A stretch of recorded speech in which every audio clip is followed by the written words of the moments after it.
तर नमस्कार मंडळी, तुमच्यासोबत ना मूग डाळचा हलवाची रेसिपी शेअर करणार मी एकदम इझी वेने. जर तुम्हाला पण हलवा खूप आवडत असेल ना, तर मूग डाळचा बाप रे बाप काय लागतो, काय एक नंबर लागतो. तर जास्त काही कठीण वेने सांगणार नाही, एकदम इझी प्रकारे सांगणार आहे. त्यासाठी ना मेजरमेंटसाठी एकच वाटी कुठलीही ठेवायची. मी ही व्हाईटवाली वाटी घेतली होती, त्या वाटीने एक वाटी मी मूग डाळ घेतली आहे. त्याच्याने आपण सगळे मेजरमेंट करणार आहे. तिला 3-4 पाण्याने धुतलं आहे मी.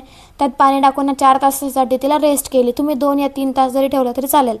3 तासानंतर काढलं आहे मी, 4 तासानंतर सॉरी.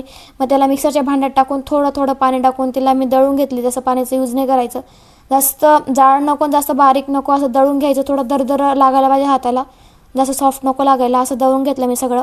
त्यानंतर गॅस ऑन करून त्यावर कढई ठेवा. आणि 1 वाटी तूप, 1 चम्मच तूप टाका त्यात. आणि जे आपण ड्रायफ्रूट्स तुमच्याकडे अवेलेबल असतील ते घ्या कट करून.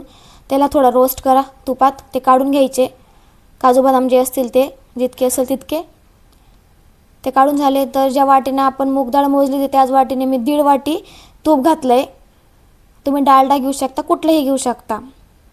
त्यानंतर ना छोटी वाटी भर ना मी रवा घेतला आहे आणि त्याला तुपात टाकून छान असं शिजू दिले मी. तरी पण ना 3-4-5 मिनटापर्यंत शिजू द्यायचं छान, जेणेकरून ना एकदम छान स्मेल येतो आणि टेस्ट पण छान येतो ना. त्याला शिजवून घ्यायचा 3-4 मिनटापर्यंत तुपातच रवाला. तो शिजून झाला त्याच्यानंतर आपण हे पेस्ट टाकून देऊयात आपण मूग डाळचं जी दळली होती ती. आणि आता मिक्स करत राहा जोपर्यंत ते कोरडं होत नाही आणि थोडंसं शिजल्यासारखं वाटत नाही, म्हणजे नाही का.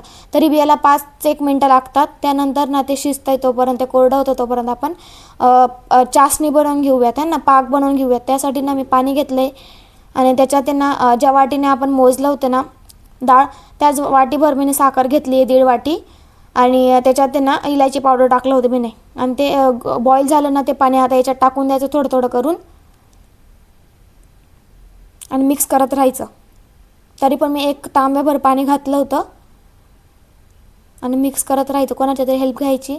याला थोडा वेळ लागतो, तरी बी ना 9-10 मिनटं लागतात त्याला कोरडं व्हायला.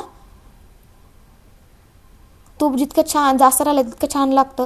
त्याच्यात नंतर ड्रायफ्रूट्स टाकले मी थोडेसे टाकले आणि थोडेसे गार्निशिंगसाठी राहू दिले होते मी. हे झालं आहे कोरडं. आणि हे तोपर्यंत शिजवायचं. याला 9-10 मिनटं लागतात ना, की जोपर्यंत त्याचा कलर ना ब्राऊन होत नाही ना, तोवर जसा कलर राहतो ना आपल्याला तसाच. तर बघू शकता झाला होता कोरडा माझा, शिरा तयार करून झाला होता. तरी बी याला थोडा वेळ लागतो, मेहनत लागते, पण टेस्ट खतरनाक लागते. थोडं मिक्स करायला एखाद्याची मदत घ्यायची, आईची, मम्मीची, कोणाची पण. तर रेसिपी रेडी. तुम्ही पण नक्की ट्राय करा. रेसिपी आवडला चॅनल सबस्क्राईब